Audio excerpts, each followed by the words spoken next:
थी उसमें मैंने आपको सेंटेंस के बारे में बता दिया था कि सेंटेंस क्या होता है और सेंटेंस के कितने प्रकार होते हैं। एंड आज की जो अपनी क्लास होगी उसमें हम सेंटेंस एलिमेंट्स के बारे में बात करेंगे कि सेंटेंस एलिमेंट्स कैसे होते हैं, क्या होते हैं। सबसे पहले हम ये देखते हैं कि सेंटेंस जो होता है वो बनता कैसे है, क्या इसका कोई फॉर्मूला होता है? तो हाँ होता है, मैंने आपको कल बता दिया था। सबसे फर्स्ट इसका फॉर्मूला होगा जैसे सब्जेक्ट प्लस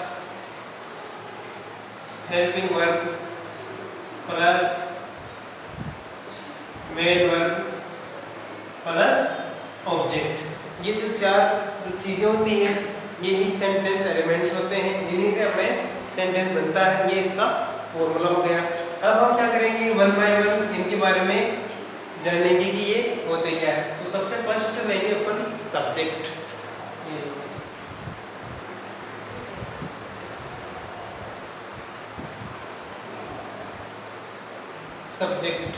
सब्जेक्ट को हम हिंदी में बोलते हैं कर्ता। सब्जेक्ट जो होता है उसे हम कर्ता कहते हैं, और जो कर्ता है वो क्या करता है कि कर्ता से ही क्रिया होती है। कर्ता ही क्रिया करता है, कर्ता के द्वारा ही क्रिया की जाती है। सेंटेंस में जो सब्जेक्ट होते हैं उस सब्जेक्ट में जो कर्ता होते हैं वो सबसे फर्स्ट में आते हैं, और वो होते कौन कौन से हैं? सबसे फर्स्ट तो अपने प्रोनाउंस। जितने भी प्रोनाउंस आते हैं वो हमारे सब्जेक्ट में काम आते हैं, यानी जैसे कि I, we, you, they, he, she, it, etc। ये जितने भी प्रोनाउंस हैं ये सभी सब्जेक्ट में काम में आते हैं। इनके अलावा नेम, किसी का नाम वगैरह, जैसे कि राम, मोहन, राधा, इस प्रकार से जो किसी का नाम हो तो वो भी सब्जेक्ट में आता है। इसके अलावा नाउन वगैरह, नाउन जैसे कि बॉय, टीचर, फादर, etc। ये सभी जो होते हैं ये सभी अपने सब्जेक्ट में आते हैं। इनका यूज अपन सब्जेक्ट में करते हैं। जैसे हम इसे एग्जाम्पल से समझते हैं, एग्जाम्पल देखेंगे इसका। जैसे he is going to temple, वह टेम्पल वह मंदिर जा रहा है। तो यहाँ पर जो ही है वो एक सब्जेक्ट है जो कि एक प्रोनाउन है। नेक्स्ट जैसे मैं कहूँ कि Ram is a good boy, Ram is a good boy, Ram अच्छा लड़का है। तो यहाँ पर राम किसी का नाम हो गया तो वो भी एक सब्जेक्ट है। इस प्रकार से ये सब्जेक्ट हो गए। अब हम देखते हैं आगे, नेक्स्ट है हेल्पिंग वर्ब। हेल्पिंग वर्ब के बारे में हम जानते हैं कि जो हेल्पिंग वर्ब होती है उसे हम कहते हैं हिंदी में सहायक क्रियाएं। सहायक क्रिया हम हेल्पिंग वर्ब को कहते हैं। अब हम देखते हैं कि जो हेल्पिंग वर्ब है उसका क्या कार्य होता है और हेल्पिंग वर्ब क्या होती है। हेल्पिंग वर्ब जो होती है वो क्या करती है, वाक्य का समापन करती है। फर्स्ट कंडीशन तो ये हो गया, पहला तो ये हो गया। और सेकंड इसका ये होता है कि ये हमें सबसे जो जरूरी जो बात है, सबसे जरूरी जो पॉइंट है हेल्पिंग वर्ब का वो ये वाला है कि ये हमें क्या करती है, टेंस का ज्ञान कराती है। टेंस का ज्ञान कराती है। जैसे पिछले सेंटेंस में लिखा था है, फिर किसी में था, तो ये जो चीजें होती है वो हेल्पिंग वर्ब होती है और ये हमें टेंस का ज्ञान कराती है।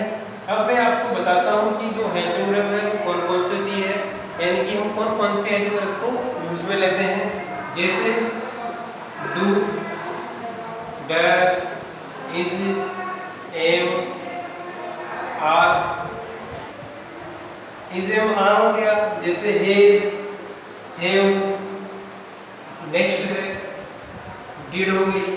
जैसे वाज, वर्ब, और नेक्स्ट हो गया जैसे कि हेड, फिर बाद में सेल, फिर विल, etc। तो इस प्रकार से ये हमारे हेल्प में होती है जिनका हम यूज करते हैं, और यही होती है जो हमें टेंस का ज्ञान कराती है, टेंस के बारे में बताती है।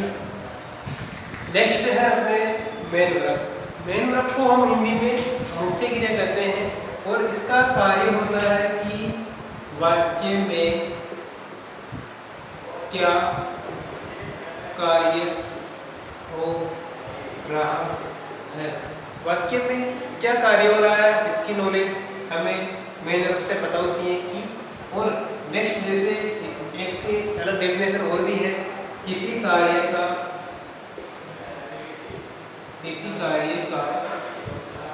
करना या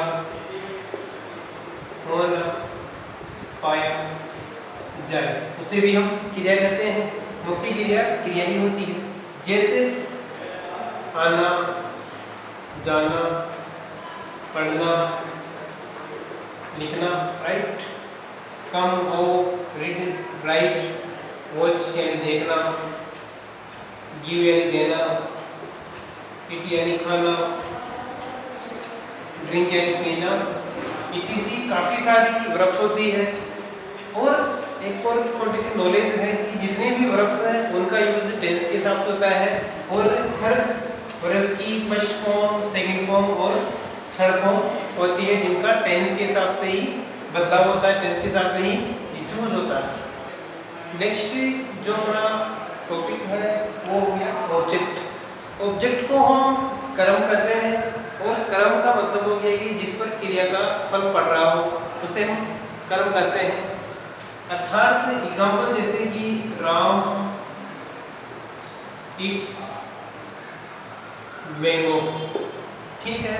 वाक्य में जो क्रिया सब्जेक्ट के द्वारा, कर्ता के द्वारा जो क्रिया की जाती है उसका जो फल है वो कर्म पर पड़ता है, ऑब्जेक्ट पर पड़ता है। जैसे राम क्या कर रहा है, राम आम खा रहा है, राम आम खाता है, तो इसकी क्रिया का जो फल है वो आम पर पड़ता है, तो इसे हम ऑब्जेक्ट कहते हैं। इनका यूज हम सेंटेंस के लास्ट में करते हैं। जैसे कि सब ये तो हो गया जैसे मैंगो खा रहा है। अगर मैं कहूँ कि स्कूल जा रहे हैं, हम स्कूल जा रहे हैं तो ऑब्जेक्ट होगा स्कूल। जैसे हम किताब पढ़ रहे हैं तो ऑब्जेक्ट होगा किताब। हम खाना खा रहे हैं तो खाना जो होगा वो अपने ऑब्जेक्ट हो जाएगा। जैसे हम कपड़े धो रहे हैं तो क्लॉथ जो हो गया वो अपने ऑब्जेक्ट हो गया। तो इस प्रकार से हम लास्ट में ऑब्जेक्ट का यूज करते हैं। इस प्रकार से ये हो गया सेंटेंस। ये सेंटेंस बनाने की फॉर्मूला हो गया, और इसके जो एलिमेंट्स हैं वो मैंने आपको समझा दिए हैं। तो आज के जो टॉपिक है सेंटेंस एलिमेंट्स में, उसका जो लास्ट की जो टॉपिक बचा है वो होगा कि विभिन्न हेल्प वर्ब्स के साथ में यूज होने वाले सब्जेक्ट। अब जो हेल्प वर्ब जो मैंने आपको बताई थी उनमें जैसे do, does, is, am, are, etc मैंने आपको बताया था।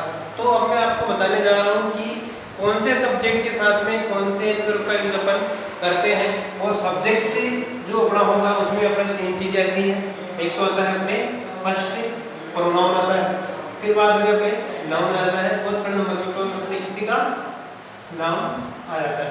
ध्यान देना है कि जो सब्जेक्ट होता है कर्ता, उसमें फर्स्ट तो प्रोनाउन आता है, सेकंड नाउन आता है, या फिर किसी का नेम आ जाता है। तो हम देखते हैं कि जैसे सबसे फर्स्ट अपने आ गया डू। डू का यूज अपन करते हैं आई, वी, यू, दे और प्लस नाउन्स जो होती है इनके साथ में हम डू का यूज करेंगे।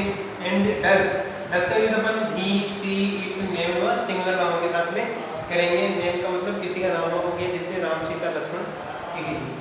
इज का यूज अपन he, she, it, name and singulars के साथ में करेंगे। एंड एम का यूज हम देखेंगे कि जो एम का यूज है वो हमेशा आई के साथ में ही होगा, अदर्स के साथ में नहीं होगा।